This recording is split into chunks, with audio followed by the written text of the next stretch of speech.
Pengertian etika bisnis. Etika bisnis ialah pengetahuan tentang cara ideal pengaturan dan pengelolaan bisnis yang memperhatikan norma dan moralitas yang berlaku secara universal serta implementasi normal dan moralitas untuk menunjang maksud dan tujuan kegiatan bisnis. Cash Birtness 2008. Etika bisnis sebagai etika profesi membahas berbagai prinsip, kondisi, dan masalah yang terkait dengan praktik bisnis yang baik dan etis. Etika bisnis dengan demikian termasuk dalam kelompok etika profesi. Profesi adalah bidang pekerjaan yang dilandasi dengan pendidikan, keahlian, keterampilan, kejujuran, dan lain sebagainya. Menurut kamus yang sama, arti bisnis adalah usaha komersial di dunia perdagangan. Maka secara lengkap profesi bisnis mengandung pengertian profesi di bidang usaha komersial di dunia perdagangan yang dilandasi dengan pendidikan keahlian. Etika lingkungan kerja. 1. Etika terhadap karyawan. Etika terhadap karyawan meliputi perilaku dalam proses persekutuan, pemecahan upah, kondisi kerja, privasi, dan respek. Proses perekrutan dan pemecatan terhadap seorang karyawan secara etis dan hukum harus didasarkan atas kinerjanya.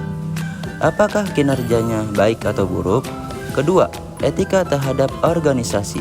Baik karyawan maupun manajer dalam suatu perusahaan harus menjaga etika organisasi dengan perilaku jujur, tidak menyalahgunakan aset perusahaan untuk kepentingan pribadi, tidak menjerumuskan perusahaan pada usaha-usaha yang berisiko, menghindari konflik kepentingan, dan menjaga rahasia perusahaan. Baik, di sini tuh jadi ada beberapa isu seputar etika. Jadi ada 4. Yang pertama, penggunaan obat-obatan terlarang, dan yang kedua, pencurian oleh para pekerja atau korupsi. Yang ketiga, konflik kepentingan, dan yang keempat dan yang terakhir ada pengawasan kualitas atau quality control yang tidak benar. Mendorong pelaksanaan etika dalam manajemen. Tidak dapat dipungkiri lagi bahwa etika manajemen sebagai bagian dari tanggung jawab sosial perusahaan perlu untuk diwujudkan di masa-masa mendatang. Beberapa hal yang mungkin dapat dilakukan tersebut diantaranya adalah pelatihan etika, advokasi etika, standar aturan mengenai etika perusahaan, dan keterlibatan masyarakat dalam mengontrol etika bisnis. Menjelaskan mengenai mengapa manajemen diperlukan. Manajemen dibutuhkan di mana saja orang bekerja bersama atau organisasi untuk mencapai suatu tujuan bersama. Manajemen dibutuhkan oleh organisasi pemerintahan dari atas sampai pada tingkat RT atau rukun tetangga. Dibutuhkan oleh lembaga-lembaga kemasyarakatan, lembaga-lembaga pendidikan, kelompok-kelompok kerja, dan dalam setiap bentuk kerjasama yang dilakukan untuk mencapai tujuan bersama. Fungsi-fungsi manajemen. 1. Perencanaan atau planning akan merencanakan dan mengevaluasi setiap tindakan yang telah dan belum ditindaklanjuti dalam perusahaan. Perencanaan penting untuk menentukan secara keseluruhan tujuan perusahaan dan upaya untuk memenuhi tujuan tersebut. Manajer selalu bertindak sebagai seorang yang mencari alternatif dalam mencapai tujuan akhir, mencakup rencana jangka pendek, menengah, dan jangka panjang. Kedua, pengorganisasian atau organizing. Dengan pengorganisasian dapat membagi kegiatan besar menjadi beberapa kegiatan kecil atau serangkaian kegiatan.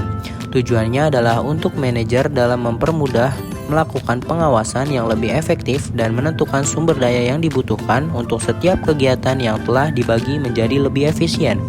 Ketiga, penempatan atau staffing mirip dengan organizing, namun penggunaannya lebih luas. Bila organizing telah memperhatikan manajemen SDM, maka staffing lebih memperhatikan sumber daya secara umum. Beberapa sumber daya tersebut diantaranya ada peralatan, perlengkapan, inventaris yang ada dan pada perusahaan. Kemudian yang keempat ada pengarahan atau directing. Sebagai suatu tindakan yang mengupayakan agar setiap bisnis atau kelompok mampu mencapai sasaran dan target sesuai prosedur manajerial yang sudah direncanakan. Seorang manajer akan melakukan pengarahan jikalau terjadi masalah yang dikerjakan tidak sesuai dengan yang direncanakan. Kemudian yang kelima ada pengawasan atau controlling. Dari serangkaian rencana dan tindakan telah dijalankan, perlu adanya pengawasan atau controlling. Fungsi manajemen bisnis dalam hal ini adalah melakukan evaluasi secara menyeluruh terhadap kinerja sumber daya perusahaan. Manajer secara aktif akan melakukan pengawasan terhadap sumber daya yang telah diorganisasi sebelumnya dan memastikan apa yang dikerjakan sesuai dengan yang direncanakan. Menjelaskan tentang tugas dan pekerjaan manajemen. Manajemen berusaha menciptakan efektivitas setiap individu yang bekerja dalam satu organisasi. Jika efektivitas individu tercapai, maka aktivitas pada unit kerja atau kelompok menjadi terwujud. Pada gilirannya, efektivitas kelompok mengantarkan organisasi pada pencapaian efektivitas kelompok. Manajemen berhubungan dengan semua aktivitas organisasi dan dilaksanakan pada semua level organisasi. Sebagai contoh, bidang produksi, pemasaran, keuangan, atau personel satu sama lain memiliki hubungan fungsional. Ruang lingkup manajemen perkantoran.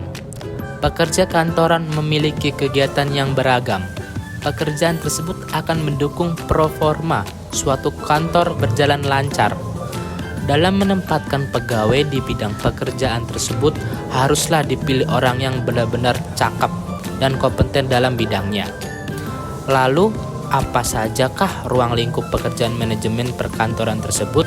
Menurut Charles O. Libey, ruang lingkup pekerjaan manajemen perkantoran meliputi ruang perkantoran, komunikasi, pegawai kantor, perlengkapan kantor, peralatan dan mesin kantor, perbekalan kantor, metode kerja, workout, pengawasan pejabat, pelaksanaan.